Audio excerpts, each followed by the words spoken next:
شروع اللہ ہی کے نام سے جو بڑا مہربان نہایت رحم کرنے والا ہے۔ حب کا ایک پرتاثیر عمل کریں اور دعا دیں۔ مدرجہ ذیل عمل حب کے لیے بے حد پرتاثیر ہے۔ اس کو سفید پلیٹ یا سفید کاغذ پر لکھیں۔ اگر عورت سے محبت مطلوب ہو تو جمعے کے روز 7 اول ظہرہ، اگر مرد سے مطلوب ہو تو جمعرات کے روز 7 اول مشتری میں، اور اگر افسر یا کسی دوست کی تسخیر مطلوب ہو تو اتوار کے روز 7 اول شمس میں، جس وقت قمردر اقرب نہ ہو۔ 7 تویز زعفران میں لکھیں اور شربت وغیرہ میں گول کر روزانہ 1 تویز پلایا جائے تو فراقین میں محبت پیدا ہوتی ہے۔ اگر چینی یا گڑ پر 365 مرتبہ پڑھ کر اسی طرح 7 دن پلایا جائے تو بھی یہی اثر ہوتا ہے۔ ناجائز ہرگز نہ کرے۔ تعویذ یہ ہے: عورت بخوشی نکاح کے لیے راضی ہو۔ جس جگہ عورت کا کوئی بہترین رشتہ آ جائے اور وہ کسی اور کو پسند کرتی ہو اور اس سے بہترین رشتے سے انکار کرے یا نکاح سے پرہیزگار ہو تو ایک کالے رنگ کے ریشمی کپڑے کے ٹکڑے پر 5 واو کسی بھی روشنائی، زعفران یا زردے کے رنگ سے لکھے اور مدرجہ ذیل آیت اضافہ کریں۔ عراب ڈالنے کی ضرورت نہیں اور اس کو بطور تعویذ اس عورت کے گلے میں ڈال دیں تو عورت بخوشی شادی پر راضی ہو جائے گی۔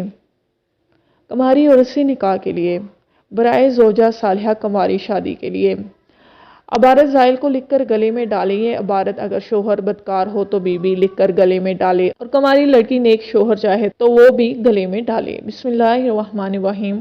وَمِن كُلِّ شَيْءٍ خَلَقْنَاهُ زَوْجَيْنِ لَعَلَّكُمْ تَذْكُرُونَ اللهم بحق قولك هذا وبحرمة نبيك محمد صلی اللہ تعالی علیہ وآلہ وسلم ان ترزق فلاں بفلاں زوجا موفقا غیر مخالف بحق محمد وآلہ اجمعین۔ تعویذ لکھتے ہوئے عراب ڈالنے کی ضرورت نہیں۔ بار بار پاگل ہونے والے کا علاج۔ سوال: ایک صاحب نے مجھے لکھا کہ میری امی کی عمر 45 سال ہے اور وہ 3 بار پاگل ہو چکی ہیں۔ سب سے پہلے 1965 کی جنگ میں پاگل ہو گئی تھی تو بجلی کے جھٹکے لگوائے تھے، پھر ٹھیک ہو گئی تھی۔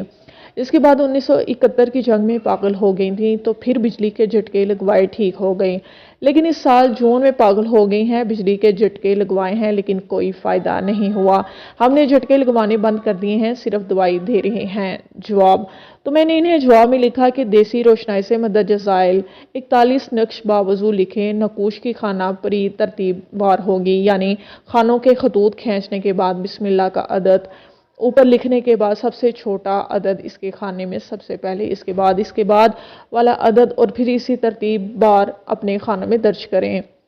اس نقش کو موم جمع کر کے مریض کے گلے میں پہنا دیجیے اور باقی نقوش کو روزانہ نہار منہ تازہ پانی میں دھو کر پلایا کیجیے، انشاءاللہ شفا حاصل ہوگی۔ باحوالہ عبقری روحانی جنتری 2021۔